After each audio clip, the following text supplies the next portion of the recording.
الله الرحمن الرحيم. الحمد لله نحمده ونستعينه ونستغفره ونؤمن به ونتوكل عليه ونعوذ بالله من شرور أنفسنا ومن سيئات أعمالنا. من يهده الله فلا مضل له ومن يضلله فلا هادي له. ونشهد أن لا إله إلا الله وحده لا شريك له. ونشهد أن سيدنا ومولانا محمدا عبده ورسوله. أما بعد، احباب گرامی قدر، ان کی گہرائیوں سے آپ کا شکر گزار ہوں کہ آپ نے اکابر رحمہم اللہ کی امانت جمعیت علماء ہند کے 33ویں اجلاس عام کی صدارت کا مجھ کو شرف بخشا. دعا کرتا ہوں کہ اللہ جمعیت علماء ہند کو ہمیشہ اکابر رحمہم اللہ کے نقش قدم پر چلنے اور خلق خدا کی خدمت کی توفیق عطا فرمائے. آمین. جمعیت علماء ہند ملی کام کرنے کا ایک جانا پہچانا پلیٹ فارم ہے، جس سے حضرت شیخ الہند رحمہ اللہ اور ان کے خدام کے علاوہ ہر مسلک و مشرب کے اکابر جڑے رہے اور ملک و قوم کی خدمت کرتے رہے. ہندوستان کی آزادی سے پہلے آزادی وطن کے لیے جان و مال کی قربانی دینے کا نہایت پاکیزہ اور قیمتی دور 19ویں صدی کے ابتدا سے شروع ہوا تھا، جو حضرت شاہ عبدالعزیز صاحب محدث دہلوی کے آزادی وطن کے اعلان جہاد سے برپا ہوا. ان میں سے کسی کے سامنے دنیا کی کوئی منفعت نہیں تھی. اپنی جان صرف اور صرف غلامی کی زنجیروں کو توڑنے کے لیے پیش کرتے رہے، مرتے رہے، تختہ دار کو چومتے رہے. لیکن کوئی ایسا پلیٹ فارم نہیں تھا جس سے وابستہ ہو کر جذبہ قربانی کو پیش کر کے مؤثر ثمرہ آور بنا دے. اسی لیے نومبر 1919 کے تیسرے عشرے میں حضرت شیخ الہند رحمت اللہ علیہ کے شاگردوں اور ہر مسلک و مشرب کے اکابر نے مل کر جمعیت علماء ہند کے نام سے ایک پلیٹ فارم بنایا. 1920 میں جب حضرت شیخ الہند رحمت اللہ علیہ مالٹا سے تشریف لائے تو وہ سب سے پہلے جمعیت علماء ہند کے مستقل صدر بنائے گئے. عمر نے وفا نہیں کی اور 10 ہی دن کے بعد شیخ الہند رحمت اللہ علیہ 30 نومبر 1920 کو اپنے خالق سے جا ملے رحمہ اللہ رحمتا واسعہ. حضرت شیخ الہند رحمت اللہ علیہ کے انتقال کے بعد جمعیت علماء ہند کے اکابر آزادی وطن کے لیے برابر قربانیاں دیتے رہے اور ملک کی مکمل آزادی کے لیے ہر طرح کے مصائب و آلام ہنستے کھیلتے جھیلتے رہے اور جیل کی کال کوٹریوں کو آباد کرتے رہے. لیکن ان کے پایۂ استقامت میں ذرہ بھر لغزش نہیں آئی. اگر کسی وقت مکمل آزادی وطن کے مسئلے پر کانگریس کے نقطۂ نظر سے اختلاف ہوا تو جمعیت علماء ہند نے اس کی دلائل کے ساتھ شدت سے مخالفت کی، یہاں تک کہ کانگریس کو اپنا موقف چھوڑ کر جمعیت علماء ہند اور کانگریس یعنی ہندو اور مسلمان مل کر قربانیاں دیں، اپنا موقف چھوڑ کر جمعیت علماء ہند کے موقف کو اختیار کرنا پڑا، تاکہ مکمل آزادی وطن کی جد و جہد میں جمعیت علماء ہند اور کانگریس ہندو اور مسلمان مل کر قربانیاں دیں، یہاں تک کہ ان کے قربانیاں رنگ لائیں اور 1947 میں ملک آزاد ہو گیا۔ چونکہ جمعیت علماء ہند کا مقصد صرف اور صرف غلامی کی زنجیروں کو توڑ کر وطن عزیز کو آزاد کرانا تھا، حکومت میں اشتراک کرنا مقصد نہیں تھا، اس لیے ملک کی آزادی کے بعد 1 فروری 1948 میں جمعیت علماء ہند کی مجلس عاملہ نے پارلیمنٹری سیاست سے علیحدگی کا فیصلہ کر دیا۔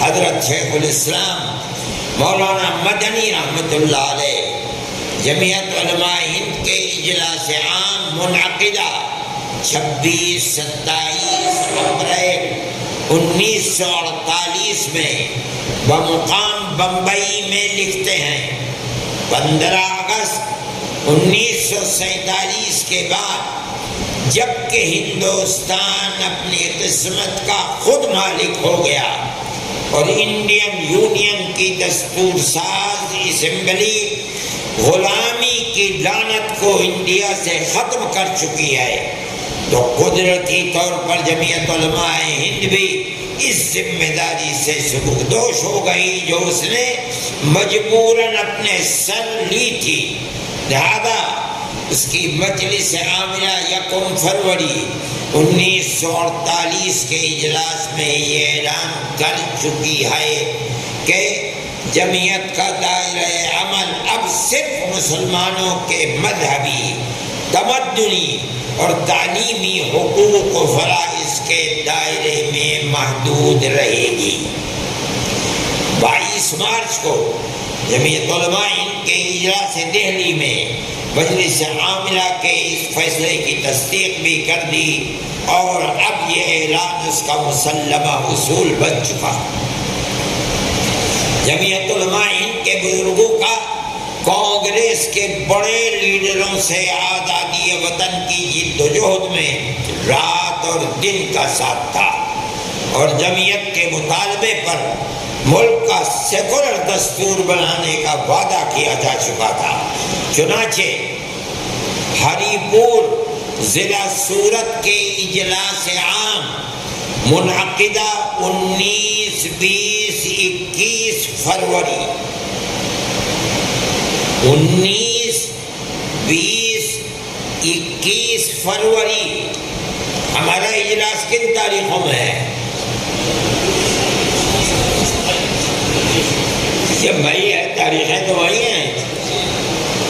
19، 20، 21 فروری 1928 میں اقلیتوں اور بالخصوص مسلمانوں کے سلسلے میں تجویز ان الفاظ میں پاس کی گئی، آپ ذرا غور سے سنیں۔ ورکنگ کمیٹی نے اکتوبر 1937 میں اقلیتوں کے حقوق پر جو تجویز پاس کی تھی اسے بھی کانگریس منظور کرتی ہے اور نئے سرے سے یہ اعلان کرتی ہے کہ ہندوستان کی اقلیتوں کے تمدنی، مذہبی، لسانی حقوق کی حفاظت کرنا کانگریس کا پہلا فرض اور بنیادی پالیسی ہے، تاکہ حکومت کی کسی بھی ایسی اسکیم میں جس میں کانگریس شریک ہو اقلیتوں کو ترقی اور نشو و نما کا زیادہ سے زیادہ موقع مل سکے اور وہ قوم کی سیاسی، اقتصادی اور کلچرل زندگی میں پورا حصہ لے سکیں۔ لہذا اس وجہ سے مسلمانوں کو مطمئن رہنا چاہیے۔ پہلے تمام اقلیتوں کے لیے تھا، اب یہ لفظ مسلمانوں کو مطمئن رہنا چاہیے کہ آزاد ہندوستان کی حکومت میں ان کے مذہبی فرائض، اذان، نماز، جمعہ، عیدین، روزہ، حج، زکوٰۃ، مذہبی تبلیغ، مساجد، مقابر، قربانی، مذہبی جلسے وغیرہ تمام مذہبی رسوم اور مذہبی ادارے محفوظ ہوں گے، اور اسی طرح ان کی تہذیب، تمدن، ان کے تعلیمی ادارے، خانقاہیں، امام باڑے، عیدگاہیں، تکیے، کربلائیں، آثار قدیمہ،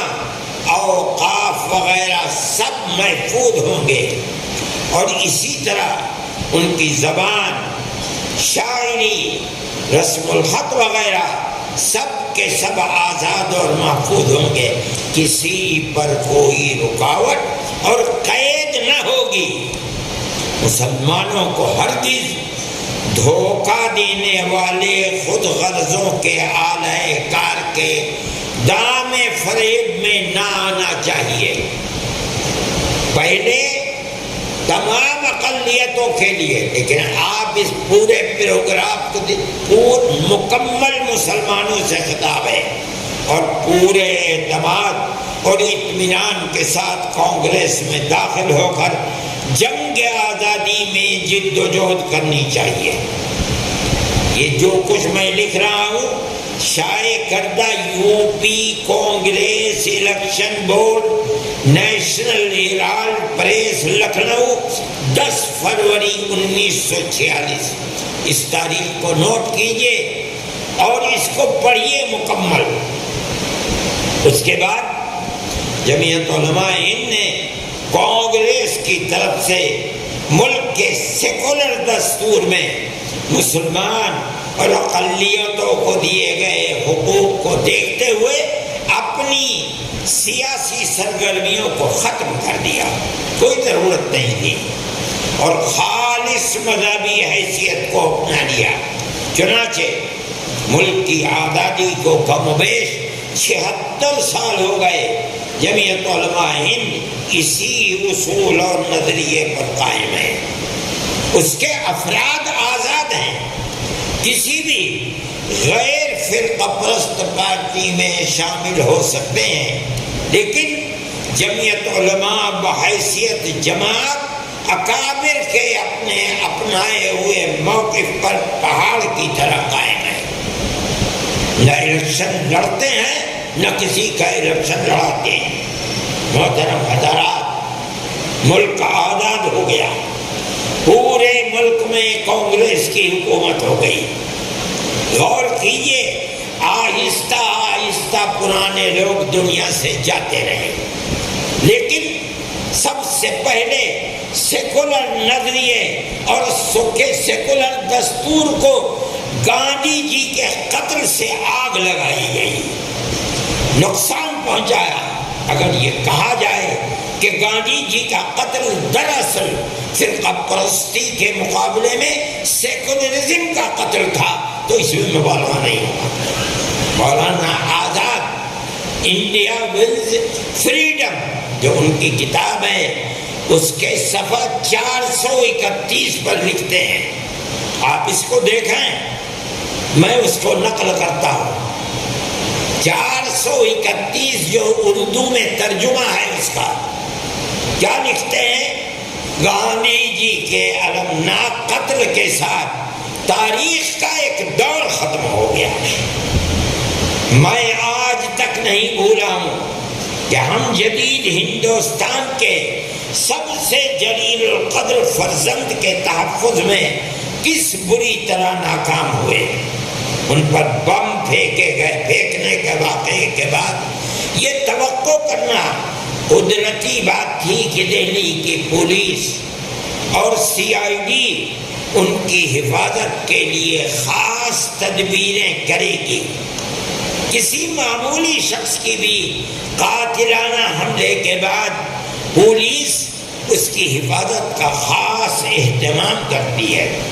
صرف دھمکیوں پر سیکورٹی چوکس ہو جاتی ہے.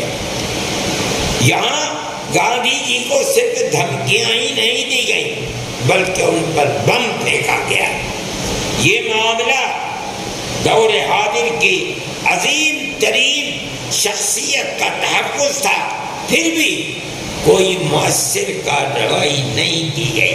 ایسا نہیں ہے کہ احتیاطی تدابیر میں کوئی خاص دشواری رہی ہوگی.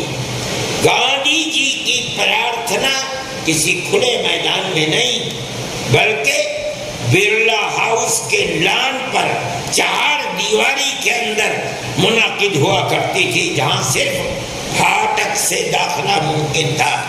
پولیس کے لیے آنے جانے والوں پر نگاہ رکھنا بہت آسان تھا. اس المناک حادثے کے بعد لوگوں کی عینی شہادت سے یہ بات واضح ہو گئی کہ قاتل نہایت مشتبہ انداز سے داخل ہوا تھا. اس کا طرز عمل اور انداز گفتگو مشکوک تھا. خفیہ پولیس کو اس پر نگاہ رکھنی چاہیے تھی. اس سے پستول چھینا جا سکتا تھا لیکن ایسا نہیں ہو سکا اور وہ پستول لے کر بے روک ٹوک اندر داخل ہوا اور یوں ہی گاندھی جی وہاں پہنچے وہ اٹھا اور یہ کہہ کر کہ آج آپ کو دیر ہو گئی گاندھی جی کو اپنی طرف متوجہ کیا اور گاندھی جی نے جواب دیا ہاں. قبل اس کے کہ دوسرا لفظ ان کی زبان سے نکلا پستول کی 3 گولیوں نے اس بیش بہا زندگی کا خاتمہ کر دیا. مولانا یہ فرما رہے ہیں پڑھیے ان الفاظ کو جو میں نے پڑھے ہیں. روکا جا سکتا تھا نہیں روکا گیا. یہاں تک کہ پستول لے گاندھی مولانا آزاد یہ فرما رہے ہیں کہ جو کچھ کیا جان بوجھ کر کیا گیا. جن کے ہاتھ میں پولیس تھی وہ اگر چاہتے کر دیتے، نہیں چاہا نہیں ہوا. ان تمام معاملات میں جو بات سب سے زیادہ نمایاں تھی وہ یہ تھی کہ سردار پٹیل گاندھی جی کے خلاف ہو گئے تھے. میں نہیں کچھ کہہ رہا ہوں، مولانا آزاد ایک ایک حرف انہیں کا لکھا ہوا ہے. سردار پٹیل جو ہوم منسٹر وزیر داخلہ تھے وہ گاندھی جی کے خلاف تھے. فرماتے ان تمام معاملات میں یعنی پولیس توجہ نہیں کر رہی ہے، لانے والا بم پھینک رہا ہے کامیاب نہیں ہوا، پھر پستول لے کر کے آیا گاندھی جی کو قتل کر دیا. فرماتے ان تمام معاملات میں جو بات سب سے زیادہ نمایاں تھی وہ یہ تھی کہ سردار پٹیل گاندھی جی کے مخالف. کیا مطلب ہے؟ اگر سردار پٹیل مخالف نہ ہوتے گاندھی جی کو قتل نہ کیا جاتا تو کس نے قتل کیا، کس نے قتل کرایا؟ یہ خود ایک سوال پیدا ہوتا ہے. جب گاندھی جی نے مسلمانوں کے تحفظ پر برت رکھا، دیکھیے مولانا کیا کہہ رہے ہیں، یہ تمام معاملہ اس لیے ہوا کہ گاندھی جی کا برت مسلمانوں کے تحفظ کے لیے تھا. جب انہوں نے برت رکھا تو انہوں نے اس کی پرواہ نہیں کی، کسی کی پرواہ نہیں کی. پٹیل کا خیال تھا کہ برت دراصل ان کے خلاف ہے. یہی وجہ تھی کہ جب میں نے ان سے کہا کہ وہ اس وقت بمبئی نہ جائیں، ان کا پروگرام تھا بمبئی کا اور بم مار دیا گیا تھا، وہ اتفاق سے ناکام رہا۔ میں نے ان سے کہا کہ وہ اس وقت بمبئی نہ جائیں، تو انہوں نے رکنے سے انکار کر دیا۔ ان کے اس طرز عمل کا مقامی پولیس پر نہایت ناخوشگوار اثر ہوا۔ مقامی افسران ان کے حکم کے منتظر تھے۔ جب انہوں نے دیکھا کہ سردار پٹیل یعنی ملک کے ہوم منسٹر نے گاندھی جی کی حفاظت کے لیے کوئی خصوصی احکام نہیں دیے، تو انہوں نے بھی اس مسئلے پر خاص توجہ نہیں کی۔ مرتے ہیں مرنے دو۔ گاندھی جی کی موت سے پہلے سردار پٹیل کی بے پرواہی اتنی نمایاں تھی کہ لوگوں نے اسے محسوس کر لیا۔ اس سانحے کے بعد ہر طرف غم و غصے کی لہر دوڑ گئی۔ کچھ لوگوں نے تو کھلم کھلا سردار پٹیل پر نااہلیت کا الزام لگایا۔ خصوصاً جے پرکاش نارائن نے تو اس مسئلے کو اٹھانے میں بڑی جرأت دکھائی۔ دہلی کے ماتمی جلسے میں جو گاندھی جی کے انتقال پر رنج و غم کے اظہار کے لیے منعقد ہوا تھا، جے پرکاش نے صاف صاف یہ بات کہی کہ حکومت ہند کے وزیر داخلہ اس الزام سے بچ نہیں سکتے، ان پر قتل کی ذمہ داری ہے۔ یہ سب مولانا آزاد لکھ رہے ہیں جو ان حالات سے گزرا ہوا ہے۔ انہوں نے سردار پٹیل سے جواب طلب کیا کہ جب کھلے بندوں پروپیگنڈے کے ذریعے لوگوں کو گاندھی جی کے قتل کی ترغیب دی جا رہی تھی اور ان پر ایک بم پھینکا جا چکا تھا، تو آخر کیوں ان کی حفاظت کے لیے خاص اہتمام نہیں کیا گیا؟ پرفل چندر گھوش نے بھی یہی سوال اٹھایا۔ انہوں نے پوری حکومت ہند کو مورد الزام ٹھہرایا کہ گاندھی جی کی حفاظت کرنے میں حکومت ناکام ثابت ہوئی ہے۔ سردار پٹیل نے اپنے مخصوص انداز میں ان الزامات کی تردید کی۔ بلا شبہ اس سانحے پر شدید صدمہ پہنچا تھا، لیکن لوگ جس طرح کھلے بندوں ان پر الزام لگا رہے تھے وہ بھی انہیں برا لگا۔ کانگریس پارلیمنٹری پارٹی کا جلسہ ہوا تو انہوں نے کہا کہ کانگریس کے دشمن ان کے خلاف الزامات تلاشی کر کے جماعت میں نفاق ڈالنے کی کوشش کر رہے ہیں۔ گاندھی جی کے ساتھ وفاداری کا اعادہ کرتے ہوئے انہوں نے کہا کہ پارٹی کو ایسی باتوں سے اثر نہیں لینا چاہیے، بلکہ اپنے اندر اور زیادہ استحکام اور یکجہتی پیدا کرنی چاہیے۔ سردار پٹیل کی یہ اپیل بے اثر نہیں رہی۔ کانگریس کے بہت سے ممبروں نے انہیں یقین دلایا کہ وہ ثابت قدمی سے ان کا ساتھ دیں گے۔ ملک کے مختلف حصوں میں وقتاً فوقتاً جو وارداتیں ہو رہی تھیں ان سے یہ بات ظاہر تھی کہ فرقہ پرستی کا زہر کتنی دور تک پھیل چکا ہے۔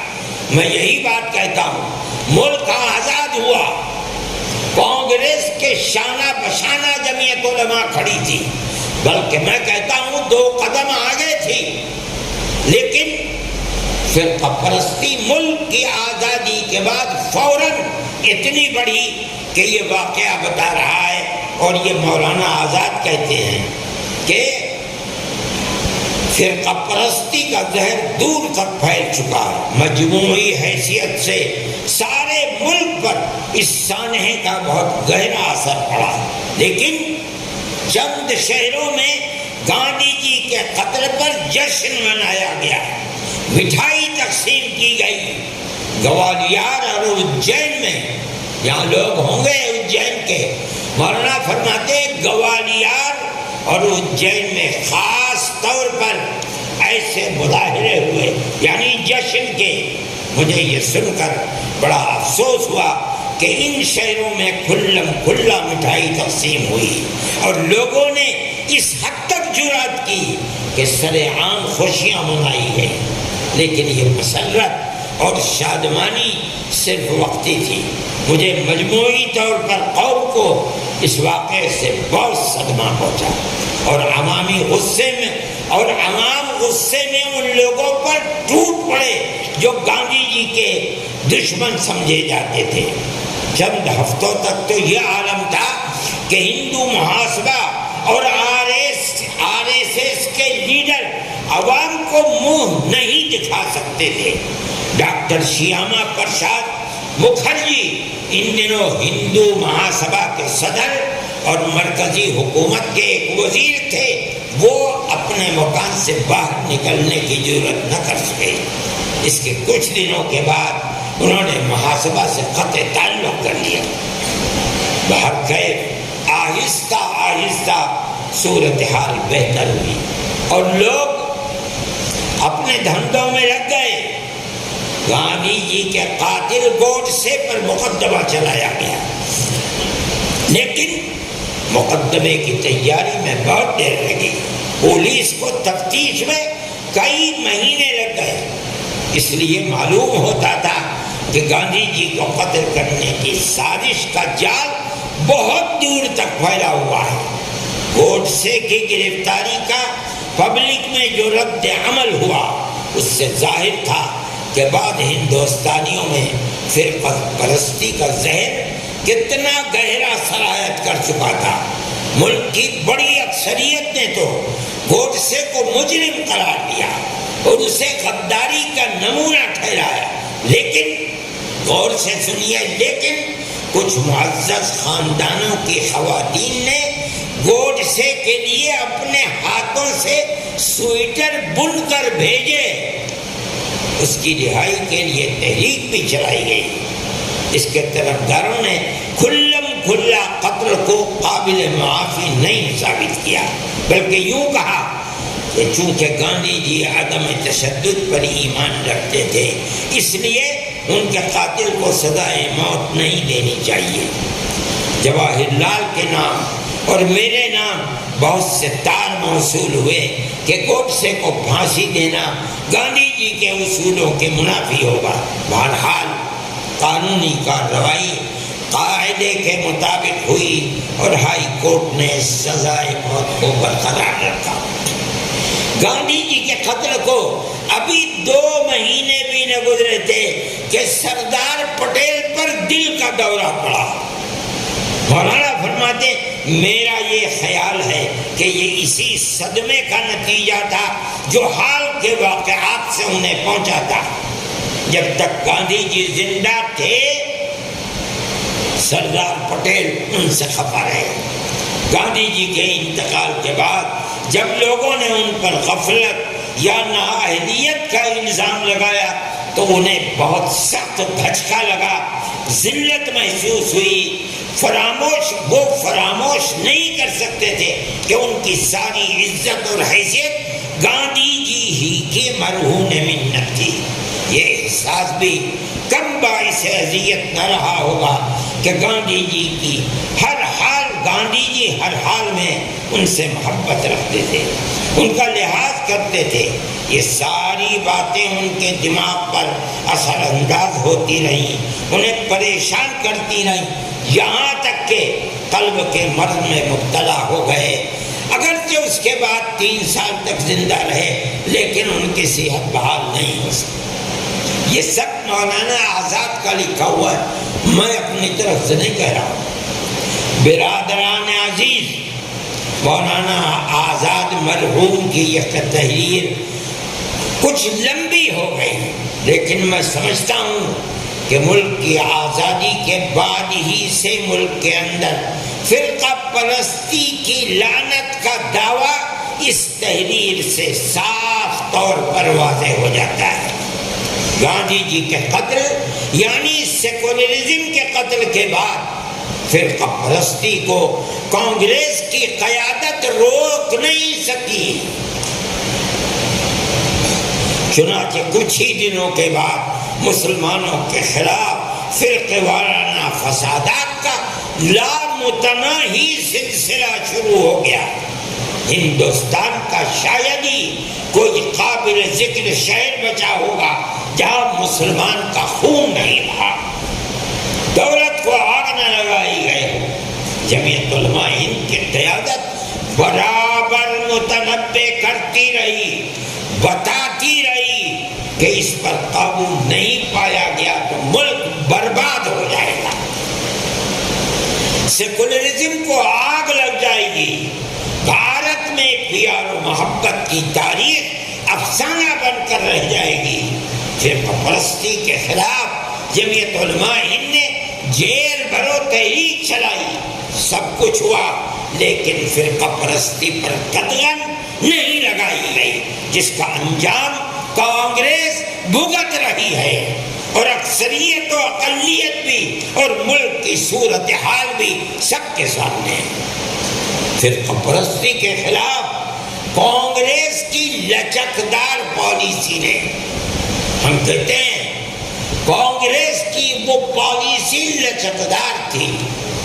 آج کی جو پالیسی ہے کہ برملا کانگریس کہہ رہی ہے کہ ہم اگر اقتدار میں آئیں گے تو بجرنگ دل پر پابندی لگا، اگر یہ پالیسی اس وقت اختیار کرنی ہوتی ملک برباد نہ ہوتا۔ اس لچکدار پالیسی نے کانگریس کو بھیک مانگنے کے اوپر مجبور کر دیا، جمعیت علماء برابر اس کے خلاف رہے۔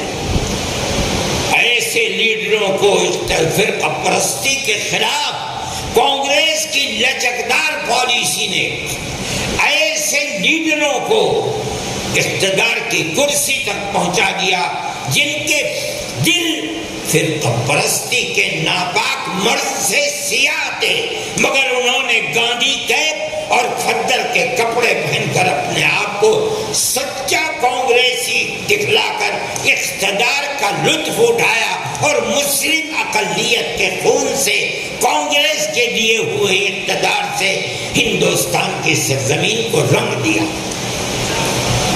اور پچھلے دنوں جیسے ہی اقتدار بدلا اور کانگریس کو شکست کا سامنا کرنا پڑا تو وہ لوگ جن کو کانگریس نے دودھ پلا کر جوان بنایا تھا اور انگلی پکڑ کر سیاست کے پلیٹ فارم پر چلنا سکھایا تھا، اپنی ناپاک فطرت کی طلب پر کانگریس چھوڑ کر بی جے پی میں چلے گئے۔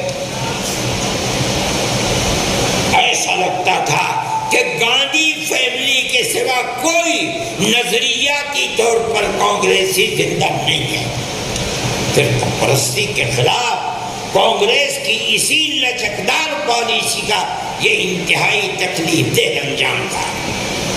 محترم حضرات، حکومت کرنے والی پارٹیوں کے اپنے نظریات اور اپنے ایجنڈے ہیں، لیکن یہ ایک ناقابل انکار حقیقت ہے کہ انسانیت کی بنیاد پر اخوت و ہمدردی اور پیار و محبت ہمارے ملک کی پرانی اور اصل تاریخ ہے۔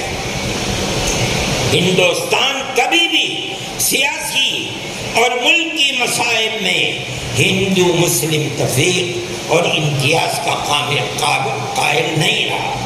حکومتیں خواہ مسلم حاکم کے زیر اثر رہی ہوں یا ہندو فرمانروا کے زیر نگین، کبھی بھی افتراق اور امتیاز سے آشنا نہیں ہوئی۔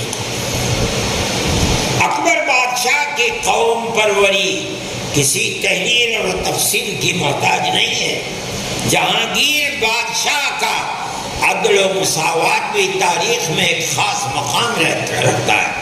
اس کے توپ خانے کے افسر اعلیٰ راجہ وکرماجیت تھے، جس کے ماتحت 50,000 توپ تھی اور 3,000 توپیں رہتی تھی۔ اورنگزیب عالمگیر کو کٹر مذہبی کہا جاتا ہے، مگر جب ان سے کہا گیا کہ حکومت کا منصب کسی غیر مسلم کے سپرد نہ کیا جائے تو انہوں نے نہایت تعجب اور حیرت سے اعتراض کو سنا اور بے نیازی سے جواب دیا، دنیا کے انتظامی امور میں منصب کا مدار قابلیت ہوتی ہے، مذہب کو پیش نظر نہیں رکھا جاتا۔ ان کے بڑے بڑے منصبداروں میں ساہو پسر راجہ جے سنگھ، جسوت سنگھ، شیواجی کے داماد راجندر جی اور ان کے علاوہ بڑے بڑے راجپوت اور ہندو تھے جن کی تعداد بقول منشی کیول رام بٹالوی 100 سے زیادہ تھی۔ ملاحظہ ہو تاریخ تذکرۃ الامراء۔ مہاراجا جے سنگھ جیسے کٹر مذہبی راجا کی وزارت میں ہندو اور سکھوں کی طرح مسلمان بھی شریک تھے۔ پیرزادہ عزیز الدین وزیر تھے۔ الہی بخش توپ خانے کے سردار، مرہٹوں کے توپ خانے کا اعلیٰ افسر ابراہیم کردی تھا۔ حضرت سید احمد شہید رحمت اللہ علیہ نے اپنے توپ خانے کا افسر راجا راجپوت کو بنایا۔ لارڈ ولیم نے 1882 کی تقریر میں WM ٹارنس نے اپنی کتاب ایشیا میں شہنشاہیت میں، سربی رام آف بنگال نے اپنی تصنیفات میں، اور پنڈت سندر لال آف الہ آباد نے اپنی کتاب بھارت میں انگریزی راج میں ایسی بہت سی مثالیں اور نظیریں پیش کی ہیں جن سے ہندو مسلمانوں کی باہمی بہتر تعلقات اور آپس کے اعتماد پر روشنی پڑتی ہے۔ واقعہ یہ ہے کہ ہندوستان کے حکمران ہمیشہ اس حصول کے حامی رہے کہ ملاؤ اور حکومت کرو۔ حتیٰ کہ سلطنت مغلیہ کے بانی بابر بادشاہ نے اپنے بیٹے ہمایوں کو یہی وصیت کی تھی کہ اکثریت اور اقلیت ہندوؤں اور مسلمانوں کو ملا کر حکومت کرو۔ برادران گرامی قدر، ساری دنیا میں بسنے والے انسانوں میں پیار و محبت، اخوت و ہمدردی کے ساتھ زندگی گزارنے کی تعلیم و تربیت دی جاتی ہے، اور ہندوستان جیسے ملک میں یہ اور بھی زیادہ ضروری ہے، کیونکہ ہمارے جد امجد یعنی منو یعنی حضرت آدم علیہ السلام کو جنت سے اللہ رب العزت والجلال نے یہی ہندوستان یعنی بھارت کی دھرتی پر اتارا تھا، جس کا مطلب ہے کہ دنیا میں جہاں بھی آدمی آج بستا ہے یا پہلے بستا تھا یا قیامت تک بسے گا، اس کی اصل بنیاد بھارت ہی ہوگی۔ اس لیے وہ ہمارے بھائی ہیں اور ہمارے پہلے باپ کی اولاد ہوں گے۔ بعد کے لوگوں نے چاہے جتنے مذاہب بنا لیے ہوں یا ان کے رنگ چاہے جیسے ہو گئے، لیکن آدمی ہونے کی حیثیت سے وہ بھائی ہیں، اور اگر کسی ایک ہی ملک میں رہتے ہیں تو ان میں آدمیت کا رشتہ اور بھی مضبوط و مستحکم ہوتا ہے۔ یہی وہ بنیادی نقطۂ نظر ہے جو جمعیت علماء ہند اور اس کے بزرگوں کی سیاست اور متحدہ قومیت کے نظریے کی اصل بنیاد ہے۔ پچھلے دنوں ہندوستان میں انقلاب آیا، بڑی بربادی ہوئی، ملک تقسیم ہو گیا۔ یہ صحیح ہے کہ تقسیم نے وطن عزیز کو ناقابل تلافی نقصان پہنچایا، لیکن اس سے کہیں زیادہ مسلمانوں کے لیے یہ تقسیم تباہ کن ثابت ہوئی، اور میں یہ کہنا چاہتا ہوں کہ اس تباہی کی بنیاد مذہب اور دو قومی نظریہ تھا جو جمعیت علماء ہند اور اس کے اکابر کے نزدیک غلط تھا اور غلط ہے اور قیامت تک غلط رہے گا۔ جمعیت علماء ہند اس وقت سخت سے سخت حالات میں بھی متحدہ قومیت کے نظریے پر ہمالیہ پہاڑ کی طرح قائم رہی، قائم ہے اور قیامت تک قائم رہے گی۔ ہمارے رحمہ اللہ کی پگڑیاں اچھالی گئی، ٹوپیوں کو پیروں سے روندا گیا، تکفیر کی گئی، سب کچھ سہا، پر اپنے نظریے سے متحدہ قومیت کے 1 انچ بھی پیچھے نہیں ہٹے۔ اس کے نتائج کیا ہوئے؟ اور جو لوگ 2 قومی نظریے کے قائل تھے ان کا انجام کیا ہوا اور آج کیا انجام ہے وہ دنیا کے سامنے۔ ہم جمعیت علماء ہند کے خدام آج بھی ہندوستان میں رہتے ہوئے اسی نظریے کے قائل ہیں۔ مذاہب ہمارے اگرچہ مختلف ہیں لیکن ہم سب ہندوستان کے رہنے والے ایک ہی قوم ہیں، اور ہم اسی نظریے میں ملک قوم کی فلاح و بہبود کو مضمر سمجھتے ہیں، اور دھرم کی بنیاد پر 2 قومی نظریے کو ہندوستان اور ہندوستانی قوم کے لیے تباہی اور بربادی کا سبب سمجھتے ہیں۔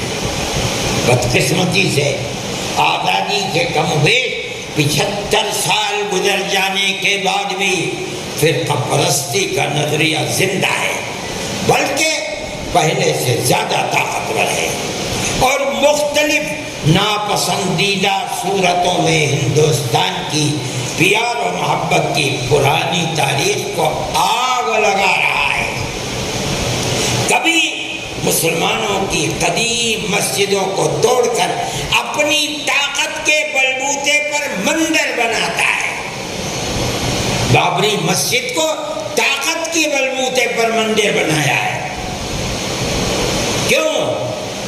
میرے بھائی، سپریم کورٹ کا فیصلہ ہے کہ مسجد اپنی جگہ پر بنی ہے، مندر توڑ کر نہیں بنائی گئی، نمبر 1۔ دوسرا، جنہوں نے مسجد کو توڑا یا بت رکھا ہے غلطی کی ہے انہوں نے، 2 چیز۔ مگر تیسرا فیصلہ کیا ہے کہ مسجد مندر کو دے دی گئی۔ ہم یہ سمجھتے ہیں ہم بالکل زندہ ہیں، اور ہم نے جو بات 50 سال سے مقدمہ لڑتے ہوئے جو بنیاد تھی، اکھاڑا یہ کہتا تھا کہ مسجد نہیں ہے مندر ہے، مندر توڑ کر مسجد بنائی گئی۔ جمعیت علماء اسی دن سے 50 سال تک مقدمہ لڑا جمعیت علماء نے، اور بنیاد یہی تھی کہ یہ مسجد اپنی جگہ پر ہے۔ وہ کہتے تھے مندر کو توڑ کر بنایا گیا، ثابت کر نہیں سکے۔ سپریم کورٹ یہی فیصلہ کرتا ہے نہیں، مسجد اپنی جگہ پر ہے، ہم جیت گئے۔ لیکن فیصلہ یہ کیا کہ مندر، یہ فیصلہ قانونی فیصلہ نہیں ہے، یہ فیصلہ اپنی مذہب کی بنیاد کے اوپر ہے۔ دے دیا، کس طرح دے دیا؟ اپنی طاقت کے بلبوتے پر دے دیا، ورنہ حقیقت یہ ہے کہ یہ فیصلہ تو کر دیا گیا۔ جب مسجد اپنی جگہ پر بنی ہوئی ہے، آج تک یہ کہتے تھے کہ بابر نے مندر توڑ کر مسجد بنائی۔ گورنمنٹ کا ادارہ سپریم کورٹ کہتا نہیں، بابر نے اپنی جگہ بنائی۔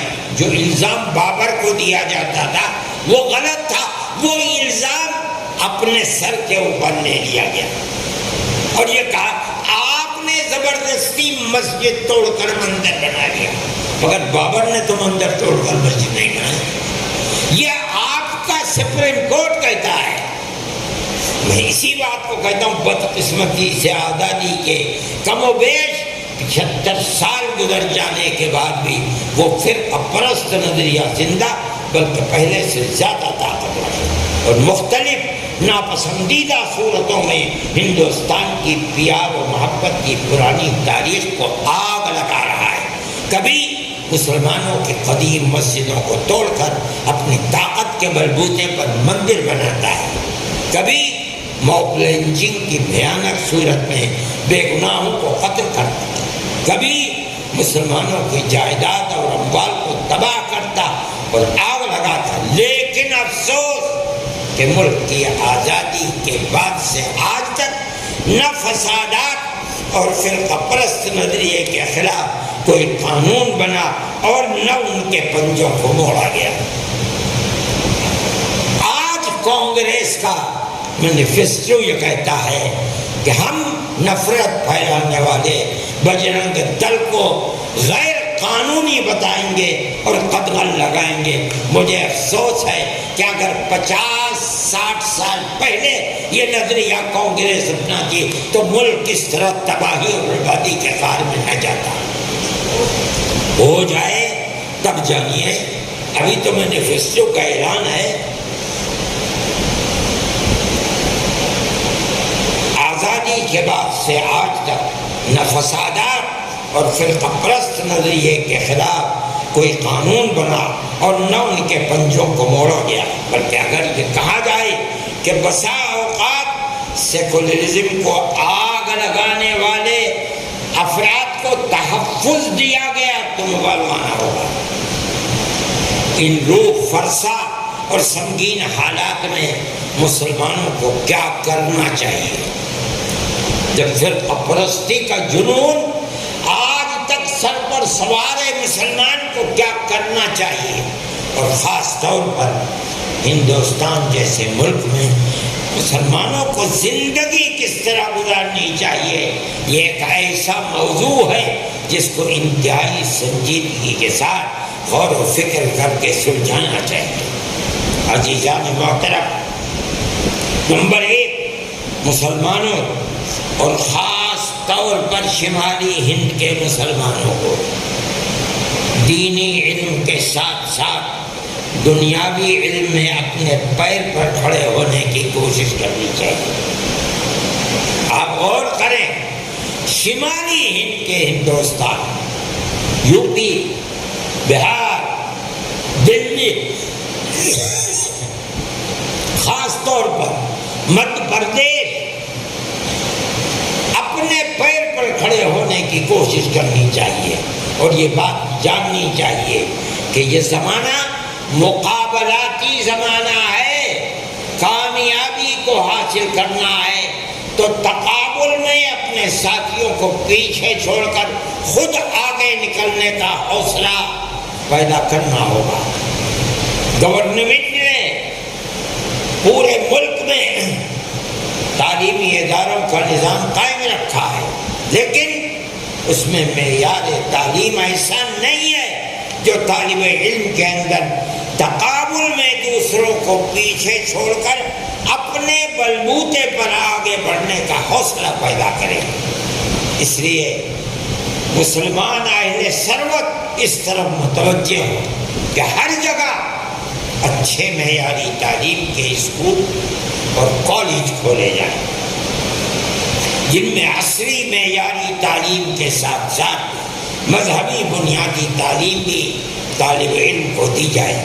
ہر جگہ ایسے لوگ موجود ہیں جو یہ کام کر سکتے ہیں، لیکن بدقسمتی ہے کہ مسلمان بے پناہ دولت شادی اور بیاہ میں خرچ کرتے ہیں۔ اسی طرح انتخاب کے موقع پر ایک ایک سیٹ پر کئی کھڑے ہو کر بیش بہا دولت اٹھا کر اپنی بے حسی کا ثبوت دیتے ہیں، لیکن قوم کو اپنے پیر پر کھڑا کرنے کے لیے آگے نہیں بڑھتے، حالانکہ یہ قوم کی خدمت کے ساتھ ساتھ بہترین کاروبار بھی ہے۔ اس سلسلے میں آج کل لڑکے اور لڑکیوں کی مخلوط تعلیم بڑے مسائل کھڑے کر دیے ہیں، جس کے نتیجے میں عریانیت اور بے حیائی کے ساتھ ساتھ ارتداد کی بھیانک صورت سامنے آ رہی ہے۔ اسی لیے یہ ضروری ہے کہ 5ویں کلاس کے بعد یہ اسکول اور کالج لڑکے اور لڑکیوں کے الگ الگ ہوں۔ ہندوستان میں گورنمنٹ کے کم و بیش 40,000 کالج اور یونیورسٹیاں بتائی جا رہے ہیں، جس میں سروے کے مطابق 5واں حصہ ایسے اسکول اور کالج کا ہے جو لڑکے اور لڑکیوں کے لیے الگ الگ خاص ہے۔ ابھی وقت ہے، یہ یاد رکھیے بلکہ لڑکیوں کے لیے خاص یونیورسٹیاں بھی ہیں. ہمیں اس سے سبق حاصل کرنا چاہیے. ابھی وقت ہے. یہ یاد رکھیے جیسے جیسے وقت گزرتا جائے گا یہ مرد لا علاج ہوتا جائے گا. اس لیے تعلیمی اعتبار سے بیان کردہ صورتحال کو سامنے رکھتے ہوئے ہر جگہ مقصد بنا کر کوشش کرنی چاہیے، اور بالخصوص جمعیت علماء ہند کے ورکرز کو مقصد بنا کر اس کے لیے کام کرنا چاہیے. میرے بھائی، ہر جگہ مدرسے کے اندر نہیں، مدرسے سے الگ زمین خرید کر کالج کو بنانا. آپ لڑکوں کے لیے بنانا چاہتے ہیں بنائیے، خاص کر لڑکیوں کے لیے اس کے لیے کوشش کیجیے. زمینیں خریدیے، کالج بنائیے. آپ جھوپڑیاں بنائیے، کوئی ضروری نہیں ہے. جو بھی آپ کے اندر طاقت ہے آپ یہ کام کیجیے. یہ کام آپ کا مذہبی فریضہ ہے. ارتداد بڑی خراب چیز ہے، لڑکیوں کی زندگی برباد. ہندوؤں کے اندر ذات اور برادری بڑا گہرا اثر کیے ہوئے ہے. جن لڑکیوں کو ارتداد کا شکار بنایا جاتا ہے، چند دن گھروں میں رہتی ہیں، وہ ان کی برادری کی نہیں ہے، ان کی ذات کی نہیں ہے. وہ اپنے خاندان میں انہیں لے کر کہیں جا نہیں سکتے. اس سے اولاد جو پیدا ہوئی ہے اس کی شادی بیاہ نہیں ہو سکتی. اس لیے بڑا برا حال ہوتا ہے. لڑکی چلی جاتی ہے، اس کے بعد یا تو قتل کر دیا جاتا ہے یا خودکشی کر لیتی ہے اور بربادی کا شکار ہوتی ہے. اس کا واحد حل یہ ہے کہ آپ اپنے ادارے قائم کریں، الگ لڑکیوں کا لڑکوں کا الگ، اور تھوڑا بہت 1 گھنٹہ چاہے 1 ہفتے میں 1 ہی دفعہ ہو مذہبی تعلیم کا رکھیں. کم از کم مرتے وقت لڑکی کو کلمہ تو میسر ہو جائے. اس لیے میرے بھائی، آپ جمعیت علماء کہتی ہے اس کو مقصد بنائیے. میں نے دیوبند میں سب سے پہلے لڑکیوں کا الگ ادارہ بنا دیا. میں انشاءاللہ گنگوں میں اللہ چاہے گا تو چند ہی دنوں میں 50 لاکھ کی لاگت سے اسکول مذہبی عورتوں کے لیے بناؤں گا. اس میں چاہے اس کا معیار تعلیم اچھا ہو، مسلمان لڑکی پڑھے، ہندو لڑکی پڑھے، جو الگ تعلیم دلانا چاہتا ہے ہمارا دروازہ کھلا ہوا. میں کہتا ہوں جمعیت علماء کے پلیٹ فارم سے آپ حضرات اس کو مقصد بنا کر چلیں. میں نے اسکول بنایا. میں چونکہ مدرسے کا آدمی ہوں، میں نے کبھی اسکول میں 2 منٹ میں تقریباً 18 یا 20 سال سے وہ 8ویں کا تھا. اب اللہ نے چاہا تو وہ BA تک ہو جائے گا اس سال. اس کے اندر میں نے غریب لڑکوں کے لیے وہ اسکول بنایا تھا.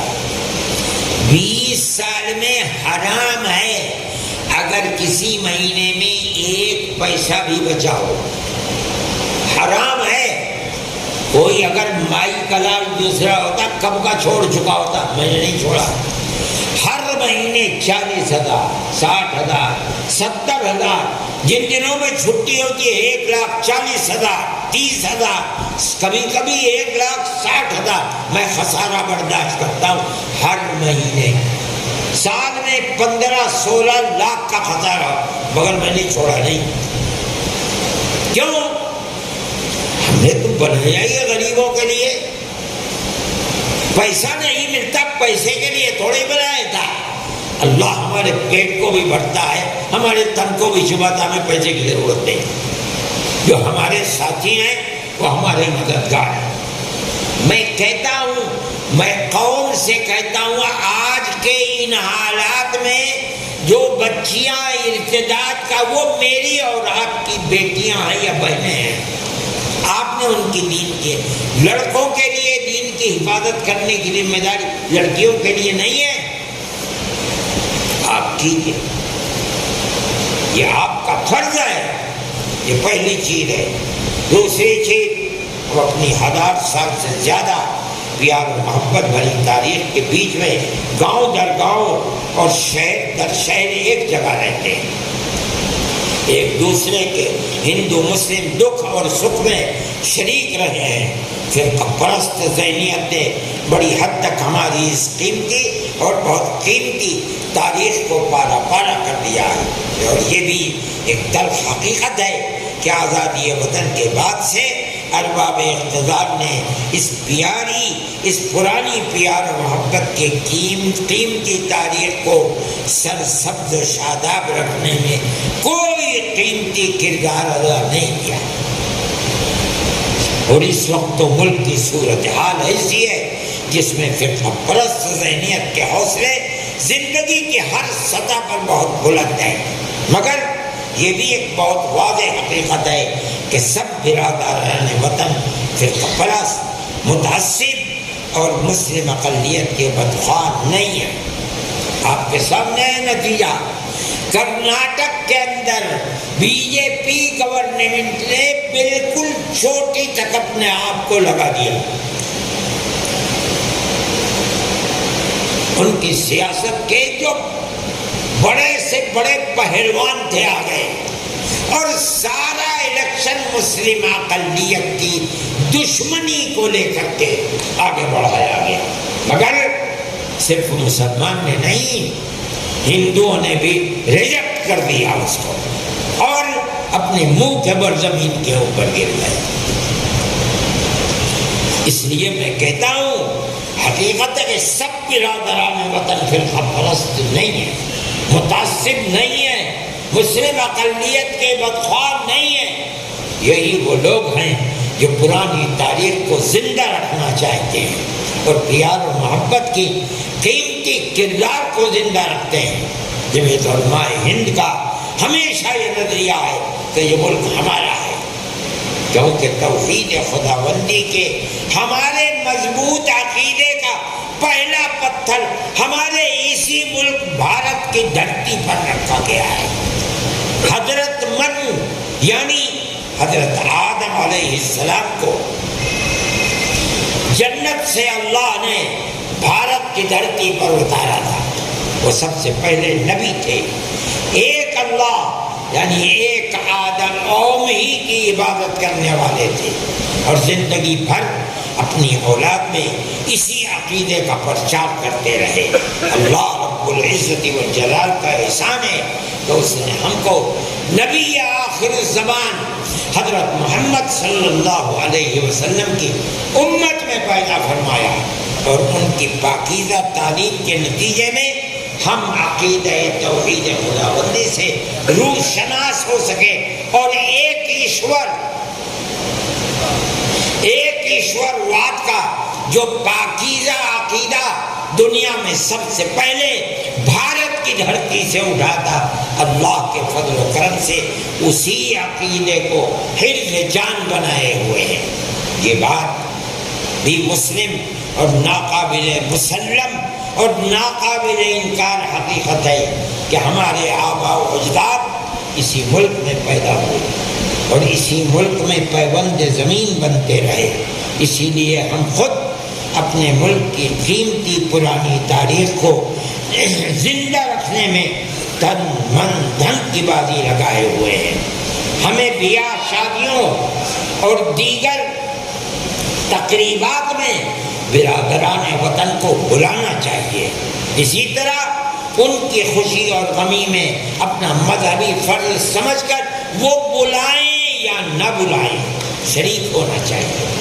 آپ جا کر مبارکبادی یا تعزیت کریں اور چلے آئیں، آپ کا یہ کردار پرانی تاریخ کو زندہ کرنے میں بڑا قیمتی کردار ہوگا۔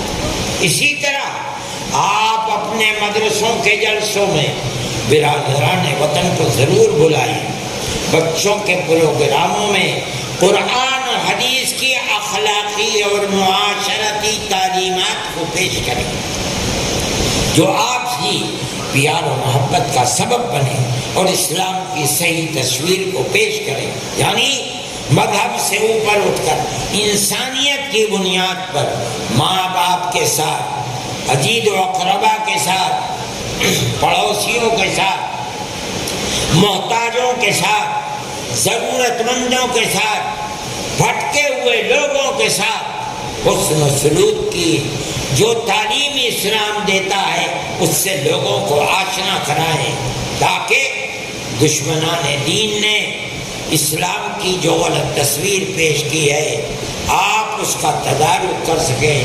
یہ آپ کا اسلامی فرض ہے جس میں کوتاہی کل قیامت میں مؤاخذے کا سبب بن سکتی ہے۔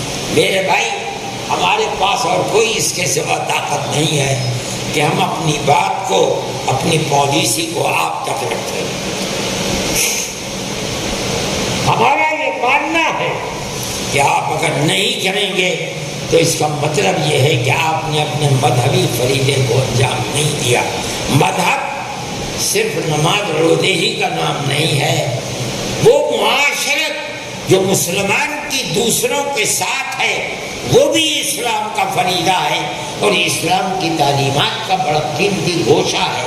قرآن و حدیث اس کے اوپر دلالت کرتی ہے۔ محترم حضرات، میں نے چاہا کہ اپنے اکابر رحمہم اللہ کا وہ نظریہ اخوت جو ان کی گھٹی میں پڑا ہوا تھا، رگ و ریشے میں پیوستہ، اور کچھ حصہ ان کے کفش برداری کا کے صدقے میں ہم نااہلوں کو بھی ملا ہے، آپ کے سامنے پیش کر سکوں۔